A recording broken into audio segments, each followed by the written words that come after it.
వాటిక తెలుగు రాష్ట్రాల్లో మన శంకర వరప్రసాద్ సినిమా సందడి అప్పుడే మొదలైంది. ఈ నెల 12న ప్రేక్షకుల ముందుకు మూవీ రాబోతోంది.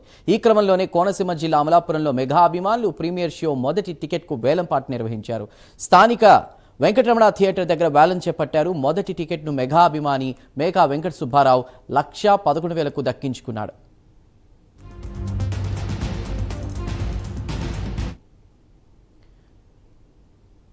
ఇక చిరంజీవి నటుడిగానే కాకుండా ఐ బ్లడ్ బ్యాంక్స్ నిర్వహిస్తూ ఎంతో మందికి ప్రాణదానం చేస్తున్నారని మేకా వెంకట సుబ్బారావు అన్నారు.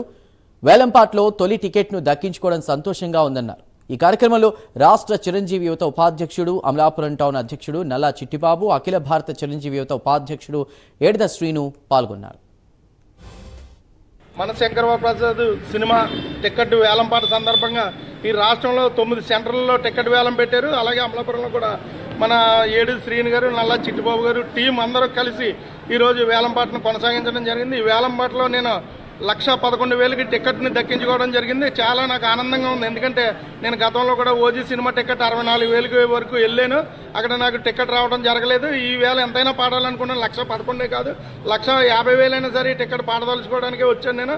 ఈ టికెట్ రావడం నాకు చాలా ఆనందదాయకం. ఎందుకంటే చిరంజీవి గారు మన గోదావరి జిల్లాలో పుట్టి అనేక సినిమాలు తీసి చిన్నప్పటి నుంచి కూడా ఆయన ఎంతో కష్టపడి పైకి వచ్చి చిరంజీవి గారిని ఆదర్శంగా తీసుకుని యువత అందరూ కూడా ఈవేళ చాలా సన్మార్గంలో ఉంటున్నారు. అలాగే ఆయన ఐ బ్యాంక్ కానీ బ్లడ్ బ్యాంక్ కానీ అనేక మందిని ఆయన రక్షించినటువంటి వ్యక్తి చిరంజీవి గారి ఆశయాలకు అనుగుణంగా నేను నడవాలన్న ఉద్దేశంతో ఈ రోజు నేను ఈ టికెట్ను పాడడం జరిగింది. పద్మభూషణ్ మెగాస్టార్ చిరంజీవి గారు మా ఆరాధ్య దైవం. ఎందుకంటే ప్రతి సినిమా కూడా మాకు సంక్రాంతి పండుగ. కానీ ఈసారి సంక్రాంతి ముందు రిలీజ్ అవుతుంటే మాకు చాలా సంతోషంగా ఉంది. మొన్న హైదరాబాద్లో మన ప్రొడ్యూసర్ చిరంజీవి గారు కుమార్తె సుష్మిత గారు మాకు అందరికీ మీటింగ్ పెట్టారు స్టేట్లో.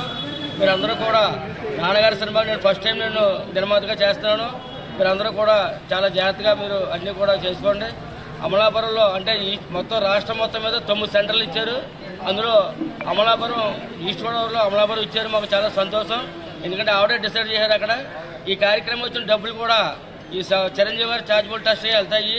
మా ఎవరో కూడా తీసుకోని డబ్బులు ఏమి కూడా ఈ సుబ్బారావు కూడా ఓజీ సినిమా చిత్రానికి కూడా 63,000 దాకా ఆయన పాడారు. ఇప్పుడు కూడా ఆయన మేము అడిగాం. ఎందుకంటే ఎంతైనా పాడతా అన్నాడు ఆయన. నిజంగా మన మోకా సుబ్బారావు బీజేపీ రాష్ట్ర నాయకులకి మా చిరంజీవి అమలాపురం తరపున ప్రత్యేక ధన్యవాదాలు తెలియజేస్తున్నాను. ఈరోజు స్టేట్ మొత్తం మీద 9 సెంటర్లో మొదట బెనిఫిట్ షో టికెట్ పెట్టమని చెప్పడం జరిగింది. ఆ రోజు హైదరాబాద్లో మీటింగ్లో చిరంజీవి గారి కుమార్తె సుష్మిత గారు, నిర్మాత సాహు గారు సమక్షంలో మీటింగ్లో చెప్పడం జరిగింది. ముందుగా మా అమలాపురం సెంటర్ని అనౌన్స్మెంట్ చేసినందుకు మా అఖిల భారత చిరంజీవి గౌరవాధ్యక్షులు రావణస్వామి గారికి ప్రత్యేక అభినందన తెలియజేసుకుంటూ ఈరోజు వేలంపాటలో అమలాపురం నుంచి రాష్ట్ర బీజేపీ నాయకులు మోకా సుబ్బారావు గారు 1,11,000 రూపాయలకి టికెట్ కొనుగోలు చేసడం మాకు అందరికీ చాలా ఆనందకరం. ఆయన గతంలో ఓజీ కూడా 63,000 దాకా వచ్చిన ఆ రోజు జనసేన అభిమాని గుర్రం జీకే గారు పాడుకోవడం జరిగింది. మళ్ళీ తర్వాత ఎంతకైనా మెగా ఫ్యామిలీలో అందులోకి నేను చిరంజీవి గారు అభిమాని, నేను ఈరోజు ఎంతకైనా పాడతానని చెప్పేసి అని ఆయన టైం వెయిట్ చేసి 1,11,000 రూపాయలకి ఆయన దక్కించుకోవడం మాకు అభిమానులందరికీ కూడా చాలా ఆనందంగా ఉంది. ఈ చిత్రం పండక్కి సూపర్ డూపర్ చిత్రం. ఎందుకంటే ఫ్యామిలీ సినిమా. చిరంజీవి గారి కామెడీ ఎలా చేస్తారో మీకు తెలుసు. ఆల్రెడీ సినిమా సాంగ్స్ కూడా బాగా వచ్చినాయి. ఇది పండక్కి మాత్రం బంపర్ సినిమా అని చెప్పేసి ఒక అభిమానిగా నేను కోరుకుంటూ ఈ అవకాశం ఇచ్చిన మీడియా సోదరులందరికీ కూడా నా సంక్రాంతి శుభాకాంక్షలు చేసుకుంటాను. జై చిరంజీవి. ఇవి ఈవినింగ్ న్యూస్ అప్డేట్స్. మరిన్ని అప్డేట్స్ కోసం చూస్తూనే ఉండండి ప్రైమ్ 9 న్యూస్. నిజం ఇదే మా నిజం.